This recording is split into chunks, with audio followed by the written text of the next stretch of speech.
Kehadiran jejak digital akun Fufu Fafa menghebohkan jagat media sosial tanah air, terutama di platform X.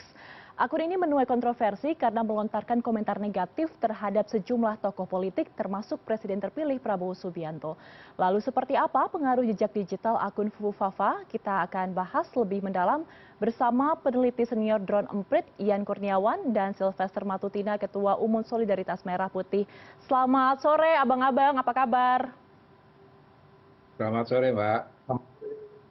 Oke, baik. Saya ingin ke Bang Yan terlebih dahulu. Bang Yan, kalau misalkan dari Drone Emprit, kira-kira sebenarnya seperti apa? Bagaimana sentimen publik terhadap akun Fufafa ini? Ya, Mbak. Jadi terkait dengan sentimen publik sampai saat ini negatifnya memang masih sangat tinggi. Oke. Itu pertama. Terus kedua, masih ada hashtag yang masuk di trending topik yang fokusnya itu menyerang reputasi Gibran. Begitu. Terus yang ketiga, ya, kalau berdasarkan dari tren yang kami pantau itu kan mulainya kan di sekitar tanggal 29 Agustus dan sampai saat ini masih muncul.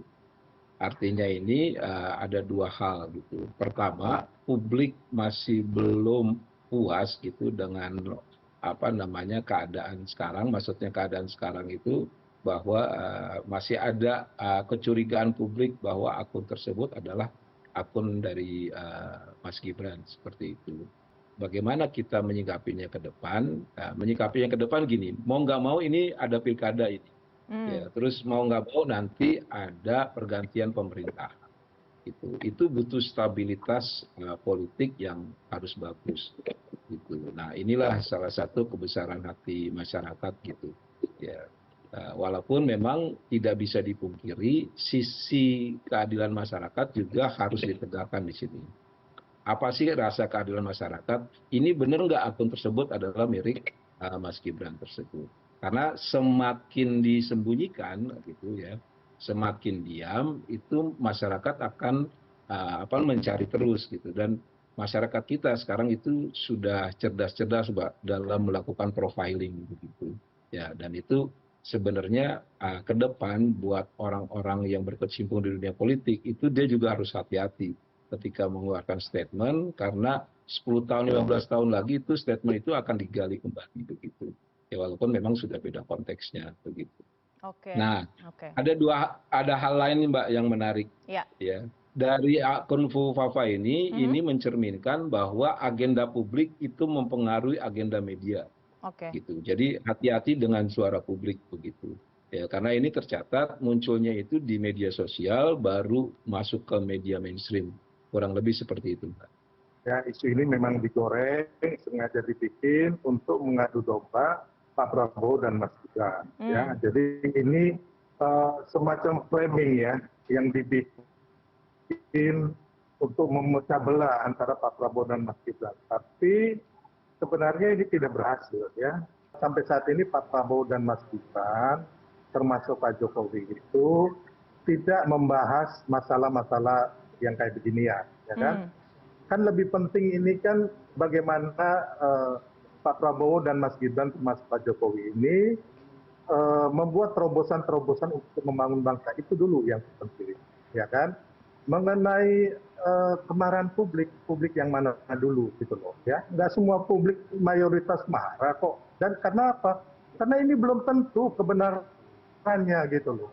Siapapun belum bisa membuktikan kebenaran ini bahwa ini akunnya Mas Gibran itu dulu gitu loh. Sylvester, ini kan tadi seperti data dari Drone Emprit ini menyeret nama Mas Gibran. Kemudian apakah ini menjadi hal yang diantisipasi oleh Pak Prabowo dan juga Mas Gibran? Karena kan bagaimanapun branding di sosial media ketika awal kepemimpinan itu menjadi hal yang penting loh, Bang Sylvester.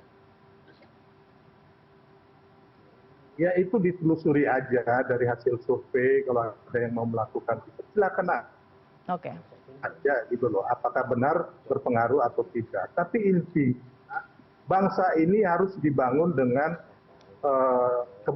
kebenaran gitu. Jangan kita juga fitnah, hoax itu meramaikan segala jagat di bangsa kita. Menurut saya ini bukan pendidikan yang baik ya. Kalau memang benar bisa dibuktikan ya monggo gitu loh. Tapi kalau hanya sekedar adu domba, ini fitnah. Ya jangan juga lah, kita bangsa yang beradab, orang bukan yang punya akun, ya kan, terus orang nggak bersalah. Saya lihat keseharian Mas Gibran itu kan nggak pernah mengeluarkan kata-kata kasar, memaki-maki orang. Beliau sangat sopan gitu loh, sangat bersahabat dengan banyak orang. Yang saya lihat keseharian ya. Bang Yan, ini kan memang masih menjadi bola liar ya di masyarakat ini dan perbincangannya sangat luar biasa, berhari-hari masih terus diperbincangkan begitu. Kalau berdasarkan data dan analisis dari Anda, bagaimana kemudian imbasnya ini terhadap kepercayaan publik? Yang pasti kan gini Mbak, ini sebetulnya di era Pak Jokowi ini fase-fasenya legacy. Itu legacy juga tidak terlepas dari persepsi, apakah masyarakat puas ataukah tidak gitu. Nah, yang menarik ini kan ini baru kejadian di era Pak Jokowi aja gitu. Ya, bahwa ada salah satu isu gitu yang menggerogoti gitu, yang kebetulan isunya itu bukan tanda kutip menerpa langsung kepada presiden, tapi menerpa langsung kepada kerabat keluarganya gitu. Yang kebetulan keluarganya itu nanti akan menjadi pimpinan di masa yang akan datang. Jadi belakang kena, depan kena gitu. Nah, buat ketatanegaraan ini nggak bagus buat sosial politik. Ya, tapi harus juga dilihat, tolong dijawab permasalahan yang dimunculkan oleh publik begitu. Karena kan publik itu sebenarnya nggak susah-susah amat, Mbak. Ketika publik dapat jawabannya dan dirasa puas, udah selesai itu isu.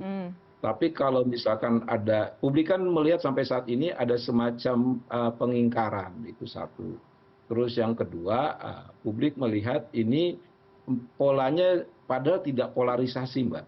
Gitu. Kalau dulu juga situ polarisasi antara cebong, kampret. Ini enggak, cebong sama kampret sekarang bersatu itu.